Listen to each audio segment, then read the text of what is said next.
नमस्कार।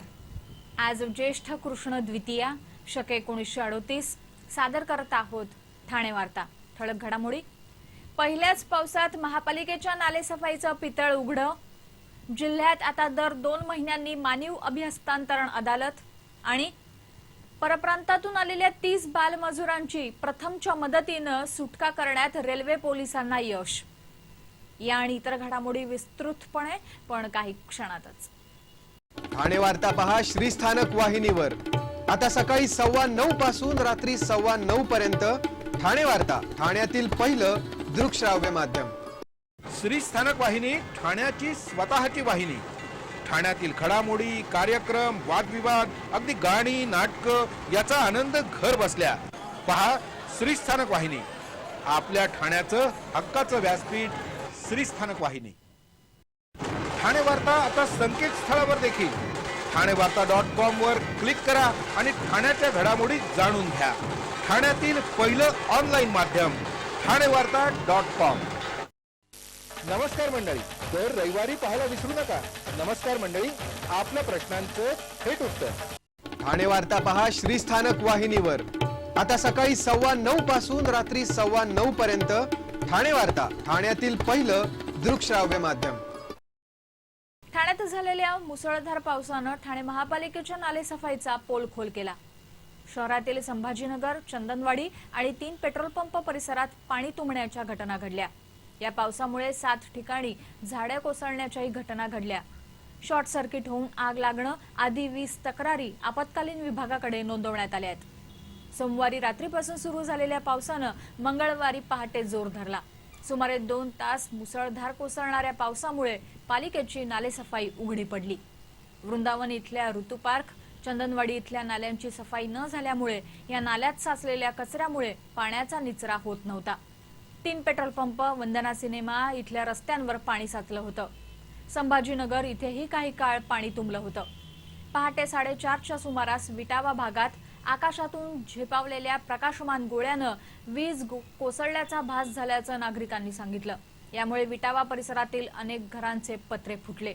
तसंच जय श्रीकृष्ण अपार्टमेंट आणि परिसरातील अनेक घरांमधील विद्युत साधनांचं नुकसान होऊन अनेक घरांमधल्या विजेच्या तारा आणि एका घरातील दूरचित्रवाणी जळून खाक झाला।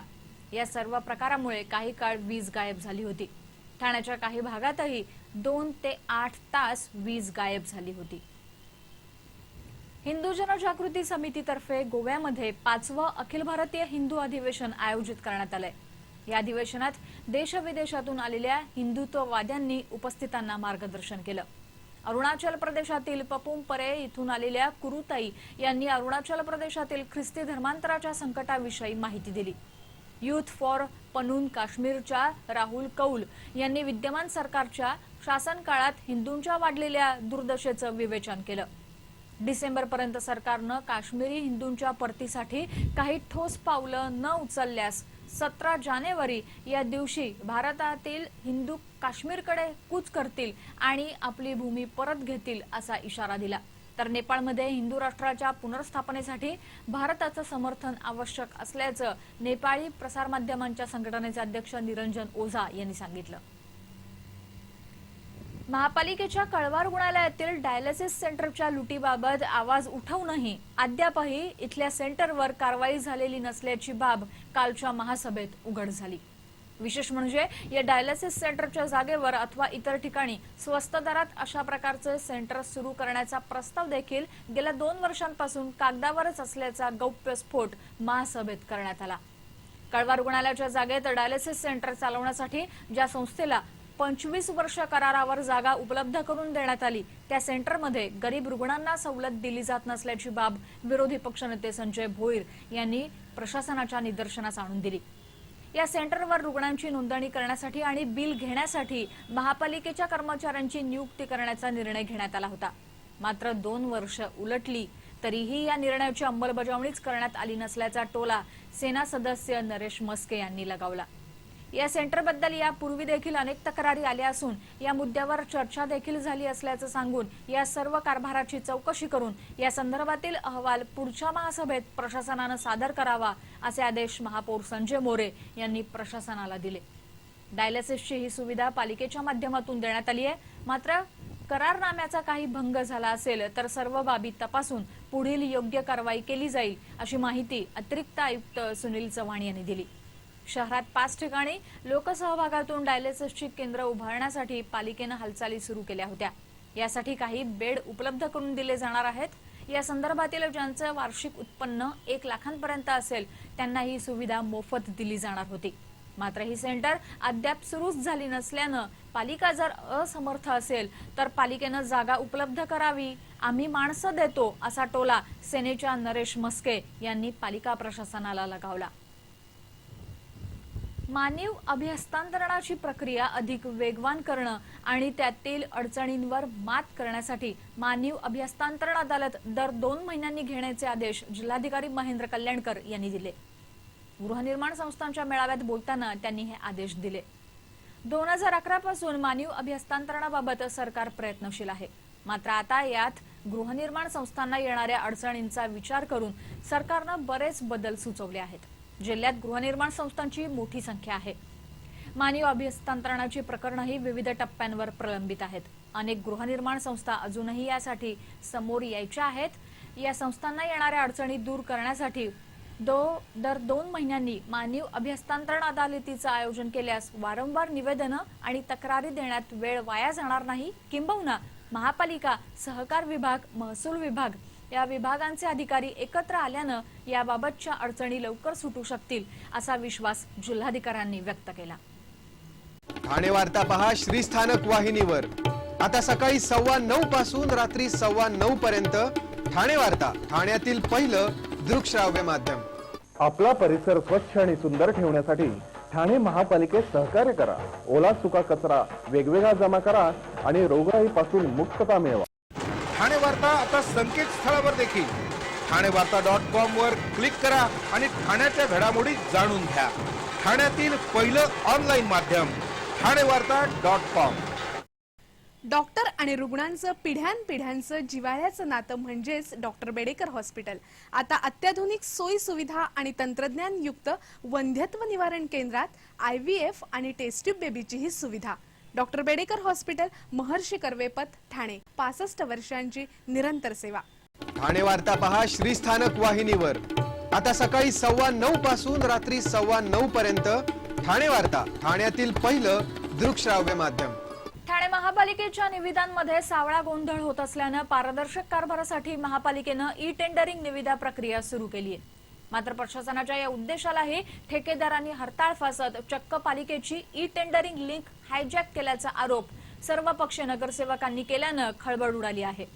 कळवा, घोडबंदर, पोखरण रोड नंबर 1 इथल्या तब्बल 33 कोटींच्या निविदांबाबत टेंडरिंग लिंक हायजॅक करण्याचा प्रकार घडल्याचा आरोप सत्ताधाऱ्यांसह विरोधी पक्षानं केला आहे. पोखरण रोड नंबर 1 इथल्या कामाच्या 33 कोटींच्या निविदांमध्ये हा भ्रष्टाचार करण्यात आला. यात संबंधितांना 8% कमिशन मिळाल्याचा आरोप होत असून ही कामंही निकृष्ट दर्जाची झाली आहेत. या गंभीर प्रकरणाची दोषींवर कारवाई करण्याचे आदेश महापौरांनी प्रशासनाला दिले. ठाणे पूर्वेकडील कोपरी सर्वोदय गार्डनमधील विस्थापितांचं पुनर्वसन करण्याचा विषय प्रशासनानं मंजुरीसाठी सभागृहात ठेवला होता. या विस्थापितांच्या पुनर्वसनावर चर्चा सुरू असताना शिवसेना नगरसेवकांना विस्थापितांना पुनर्वसन करण्याचं स्वप्न दाखवू नका असं वास्तव मांडल्यानं सेनेच्या अन्य नगरसेवकांनी या मागणीला अनुमोदन देताच सभागृहात गदारोळ माजला. यावेळी प्रेक्षक गॅलरीतील विस्थापिताने माजी महापौरांना शिवीगाळ केल्यानं काही काळ तणाव निर्माण झाला. कोपरीतील वाहतूक कोंडी आणि त्यातून मार्ग काढण्यासाठी सर्वोदय गार्डनचा काही भाग आणि महापालिका शाळेच्या काही भागात आसपासच्या विस्थापितांसाठी मार्केट उभारून त्या ठिकाणी विस्थापितांचं पुनर्वसन करावं असं मत राष्ट्रवादी आणि काँग्रेसच्या नगरसेवकांनी सभागृहात मांडलं. तसा प्रस्ताव प्रशासनानं महासभेत मंजुरीसाठी ठेवला होता. या विषयावर शिवसेना नगरसेवकानं सभागृहात या विस्थापितांना उगीच स्वप्न दाखवू नका. यापूर्वी देखील 1998 साली साईबाबा मंदिराजवळील अर्धा एकर वर मार्केटसाठी भूमिपूजन करण्यात आलं होतं. ते आजवर पालिका बनवू शकली नाही, तर आता पालिका प्रशासनानं निर्धारित केलेल्या जागेवर कमांडर कॅम्पची जागा आहे. याचं समर्थन माजी महापौर अशोक वैती यांनी केल्यानं सभागृहात सत्ताधारी आणि विरोधकांमध्ये चांगलीच झुंपली. अखेर या गदारोळातच महापौरांनी महासभा तहकूब केली.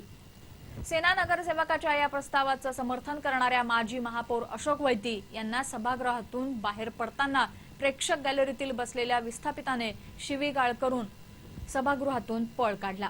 सुरक्षा रक्षकांनाही त्याला पकडता आलं नसल्यानं वैती यांनी संताप व्यक्त केला। परप्रांतीय बालमजुरांना उत्तर प्रदेश, बिहार राज्यातून मुंबई ठाण्यात मजुरीसाठी आणणाऱ्या 13 जणांना लोहमार्ग पोलिसांनी अटक केली असून 30 मुलांची सुटका केली आहे। ही कारवाई प्रथम या स्वयंसेवी संस्थेनं पोलिसांच्या मदतीनं केली आहे। यापूर्वीही 19 बालमजुरांची सुटका ठाण्यातच करण्यात आली होती। गेल्या आठवड्यात रेल्वेच्या जनसाधारण एक्सप्रेसमधून आलेल्या 19 बालमजुरांची सुटका प्रथम या स्वयंसेवी संस्थेनं करून ठाणे रेल्वे पोलिसांच्या हवाली केलं होतं। त्यावेळी मुलांची सुटका करून 14 परप्रांत्यांना अटक करण्यात आली होती। याच प्रथम संस्थेला सोमवारी पुन्हा जनसाधारण एक्सप्रेसनं काही मुलांना आणण्यात येणार असल्याची माहिती मिळाली होती। त्यावरून रेल्वे सुरक्षा दल आणि लोहमार्ग पोलिसांच्या मदतीनं सापळा रचण्यात आला। यावेळी एकूण 43 जणांना ताब्यात घेण्यात आलं। यात 30 बालमजूर होते। या मुलांबरोबर आलेल्या 13 जणांना ताब्यात घेण्यात आल्याची माहिती संस्थेच्या नवनाथ कांबळे यांनी दिली। या प्रकरणी ठाणे लोहमार्ग पोलीस ठाण्यात गुन्हा दाखल झाला असून परप्रांतीय अल्पवयीन मुलांना महानगरात आणण्यामागे मोठं रॅकेट कार्यरत असल्याचा संशय व्यक्त होत आहे। रेल्वेच्या गौरवशाली वैभवाचा साक्षीदार असलेल्या मध्य रेल्वेवरील ब्रिटिशकालीन पारसिक बोगद्यावरील खचलेली संरक्षक भिंत दुरुस्त करण्याचं काम सुरू असल्यामुळे रेल्वे वाहतुकीवर त्याचा परिणाम झाला आहे। रेल्वेने तातडीनं ब्लॉक दिल्यानंतर खचलेला हा भाग निष्कासित करण्याची कारवाई महापालिकेनं सुरू केल्यानं या मार्गावरून धावणाऱ्या उपनगरीय जलद गाड्या आणि मेल एक्सप्रेसचा खोळंबा झाला। पालिका आयुक्त संजीव जयस्वाल आणि महापौर संजय मोरे यांनी पारसिक बोगद्यासह उदयनगर परिसराची पाहणी केली। मध्य रेल्वेच्या जलद मार्गावरील मुंब्रा उदयनगर नजीक पारसिक डोंगरात 1.3 किलोमीटरचा सर्वाधिक जुना पारसिक बोगदा आहे। या बोगद्यामुळे रेल्वे प्रवास जलद झाला। मात्र कालांतरानं या बोगद्याच्या वर डोंगरावर अतिक्रमण वाढल्यानं बोगद्याला धोका निर्माण झाला आहे। झोपडी माफियांनी झोपड्या उभारून परप्रांतीयांची मोठी वस्ती वसवल्यानं लोकल प्रवाशांना दररोज मलमूत्राचा अभिषेक सहन करावा लागतो। या विरोधात प्रवाशांनी आवाज उठवण्याचा प्रयत्न केला तर त्यांच्यावरच रिकाम्या काचेच्या बाटल्या अथवा दगड फेकून मारण्याच्या घटना या परिसरात घडल्या। पारसिक डोंगरावर खडकाळ कातळावर ही बांधकामं असल्यानं हा भूभाग खचल्याचं स्थानिक सांगतात। सध्या दुरुस्ती सुरू असल्यामुळे रेल्वेचा वेग मंदावला आहे। तर दुसरीकडे पारसिक बोगद्यावरील डोंगरावर मुंब्र्याकडील बाजूस भविष्यात कोणतीही दुर्घटना होऊ नये यासाठी संरक्षक जाळी बसवण्याची मागणी कल्याणचे खासदार श्रीकांत शिंदे यांनी केली आहे।